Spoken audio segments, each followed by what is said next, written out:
Hi అండి. ఎటువంటి chemicals లేకుండా న్యాచురల్గా ఇంట్లోనే చాలా ఈజీగా ఈ ధూప్ స్టిక్స్ చేసుకోవచ్చండి.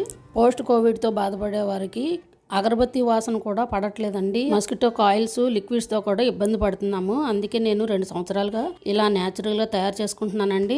దోమలన్నీ చనిపోతాయి. మనం పీల్చినా కూడా మనకి ఎటువంటి ఇబ్బంది కలగదండి. చేసుకోవడం కూడా చాలా ఈజీ అండి. ఒక గుప్పెడు పచ్చి వేపాకు తీసుకోవాలి. దాంట్లో ఒక 10 కర్పూరం బెళ్ళలు, 1.5 స్పూన్ వరకు సాంబ్రాణి వేసుకోవాలండి. ఒక 3 బిర్యానీ ఆకులు కూడా సన్నగా కట్ చేసుకుని వేసుకొని మెత్తగా పేస్ట్ చేసుకోవాలి. మరీ పలచగా ఉండకూడదండి.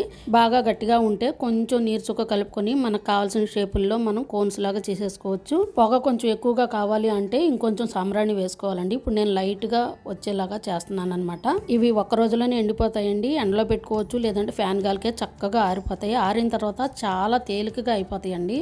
ఇవి మాకు 1 నెల రోజులు సరిపోతాయి. మేము ఎటువంటి లిక్విడ్స్ వాడమండి. చాలా బాగుంటాయి. ట్రై చేయండి. Thank you for watching.